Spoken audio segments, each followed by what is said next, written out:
Now, pedigrees, those are similar to a family tree, but they're tracing a trait, more likely a disease, through a family line. And this can be used for potential parents and even genetic counselors to determine like what the probability is that that parents would pass along a gene or a disease to their offspring and to their children. And so studying pedigrees can help scientists and parents really determine if the inheritance pattern of a trait is going to likely be passed down or not, if the trait is dominant or recessive, if it's linked, sex linked, if it's linked to the sex chromosomes, or if it's autosomal, meaning that if we have a trait that's showing up in a family but it's attached to any one of the other 22 pairs of chromosomes. So a pedigree is basically a chart, looks like this, and it's used to trace the phenotype, the physical expression of those genotypes in a family. And it's going to determine of whether or not, a set of parents is likely to have that trait. Well, I'm likely to pass it down, really. Okay, so here we have a pedigree, and if the person is colored, that means that they have the actual trait, that they have the phenotype, they're physically expressing it. If they're not colored, then that means that they don't have it. They're not showing it. Circles are girls, and this is girl, right? And then the squares are males. And anytime we show a line like this, a horizontal line that connects a male and a female, that is a mating pair. And when we have a vertical line attached to that horizontal line, that means that they have made offspring. So in just my little example, like if I'm looking just right here, I have a girl and a boy, and the male right here, he is affected, right? So he has this trait, whatever it is. And they had two children, they had two sons, and this son right here had the actual trait. So this son right here, he did not have the trait, even though they're both sons are a result of the same mating pair. So pedigrees show these traits or disease, the genetic disease that is passed from parents to their offspring. And so for an autosomal recessive trait, the most common inheritance pattern for genetic disease, that just means that it's on one of the 22 other pairs of chromosomes. It's not on a sex chromosome. It's not on your X or your Y. It's on one of the others. And it's recessive, so it can be masked by a dominant trait. These are the most common types of disease that we see that are passed genetically through humans. And remember, genetic disease, it's rare. And in the family, only usually a few individuals are affected. However, for the most part, if it's autosomal, meaning it's not on the sex chromosomes, both males and females can be affected equally. They're likely, no matter if you have a son or a daughter, they're both likely or equally as likely to inherit your disease, genetic disease. Now, one thing that's interesting is that if autosomal recessive genes carry a lot of disease, disease often skips generations. So sometimes you may have a child that has inherited disease even though neither of their parents have it. And it was potentially that this disease was in the grandparent generation. We have a lot of things like this, like sickle cell anemia is a perfect example of something that is autosomal recessive, Tay-Sachs disease, PKU, and even cystic fibrosis. These are all recessive, autosomal recessive genes that are oftentimes seen in grandparents and then again in their grandchildren. This means that the parents, the parent generation, is often carrying this recessive trait. Okay, so let's just talk about an example here. We have an autosomal recessive trait. How do we know it's autosomal recessive? Well, first of all, we see it in girls and boys, and so it's not sex-linked, it's autosomal. Then we see here how it has skipped a generation. So here we have the grandparents, and here we have the parents, and then here we have the children, right? Well, this entire generation has been skipped. So that means that it must be recessive. That means that mom over here was big A, little a, right? And dad was probably big A, big A. And so what that means is that when we do our Punnett square, big A, big A, big A, little a, there are carriers. Their only option for all the offspring right here is for them to either be homozygous dominant, all right, which is likely this gal right here, or homozygous recessive, which is likely this son right here. He received the recessive trait. How do I know that? Well, because he doesn't have it. He's got a dominant gene, and so it's masked, but it shows up in these generations below. So this dad was autosomal recessive, and so that means that this mom here was also autosomal recessive. And so in order to display the trait, these guys here had to give this little a to that guy and the little a to that guy, and vice versa. And that's how we got this recessive trait that was masked. And I can do a Punnett square, so I'm just going to do these guys, their little Punnett square over here, and you'll just see that their options were big A, little a, big A, big A, little a, and little a, little a. So this is the disease that shows up, and those two lucky or unlucky kiddos got the recessive trait from either of their parents. And it's also possible, right, that because this female may also not be a carrier, which this is our carrier right here, but she could also potentially be homozygous dominant. Either way, she's dominant. She has one of the dominant genes because she does not display the trait.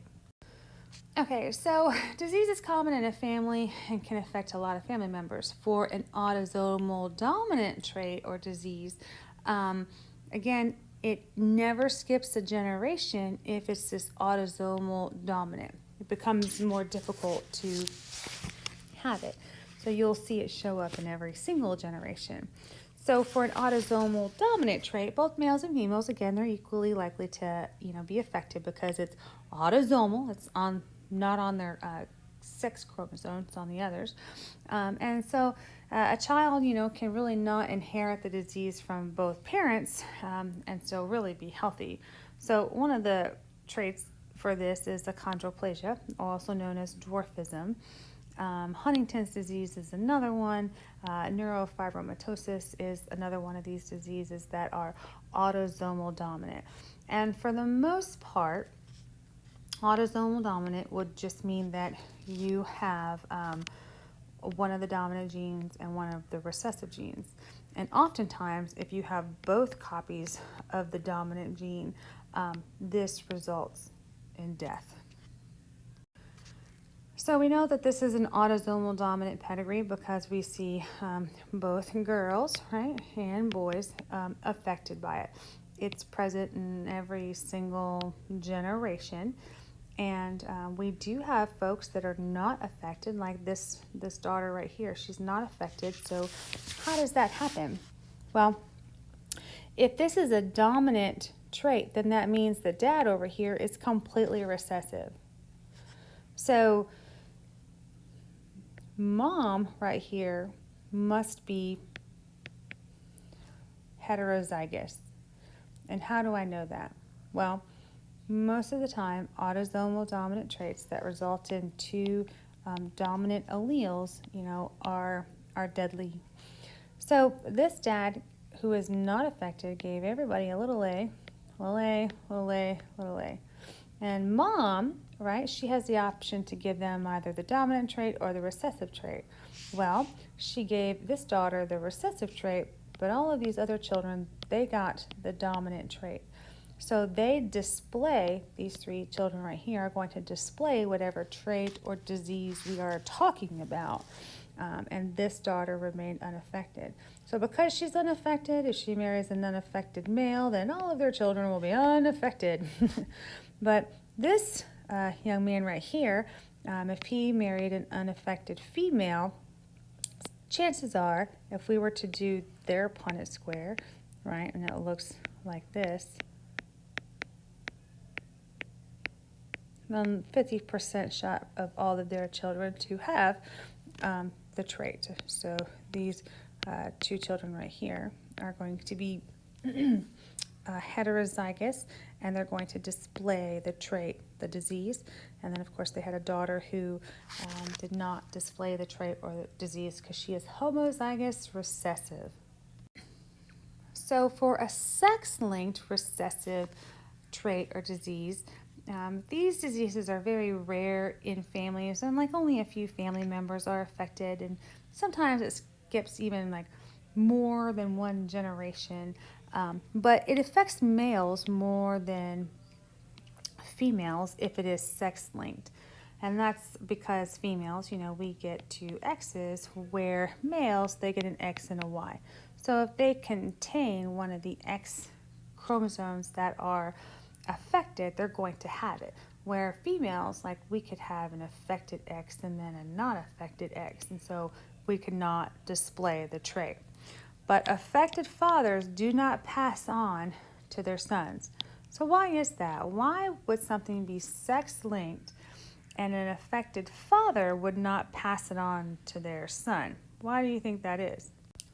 And the answer to that is that a father, has an X and a Y. When he produces gametes, when he produces sperm, this splits in half. He has sperms that contain an X, right? And he has sperms that contain a Y. And if these are the father's sperm and the disease is located on the X chromosome, then this Y, his sons are going to get this Y. And now his daughters are likely going to get one of the X's or his X chromosome. And so he can definitely pass it on to his daughters, but not his sons. The Y chromosome is a completely different set of DNA, genes, and structures. The X's are the same. So females have, two copies of the same chromosome, just like they have two copies of chromosome 1 or two copies of chromosome 2. But the Y chromosome, if you are a male and you have an XY, you have all the DNA that comes on an X, but you don't have its matching pair. In fact, the Y chromosome is really small compared to the X chromosome, which is really, really big. There's not a lot of DNA on it. There's not a lot of genes that are on it. So if something runs only in males, chances are it's on the Y chromosome. But most things that are sex-linked are passed through that X. So here we have a sex-linked pedigree. All right, we have an affected male. We have two affected males. And this mom right here, she has an X and an X, right? And dad has an X and a Y. And so his Y is given to this son and this son. And his X is given to this daughter and this daughter. This mom right here, let's just say she has an X that gets a normal X, and then she has an X that has the actual trait. Well, she could give her good X, we'll just say that this is a good X right here. She's going to give that good X to this daughter because she's not affected. She's also going to give that X to this daughter who's not affected. She could also give that X to this son, right? And now she has this other X, this not so good X, that she's going to give to this son, making this son affected. And so this is what we mean by sex-linked recessive. Now, how do you think that this child got it? Well, if we think about it, we said that our mom here gave her good X to this daughter. But it's possible mom gave the bad X to this daughter, and this daughter got a good X from her dad, right? That was the good X that came from her dad. So it's recessive, which means that this good X is overshadowing, overcompensating for the bad X. So here we have a daughter that is not affected because she has a recessive trait. She has a recessive X. But she still has to give an X away to her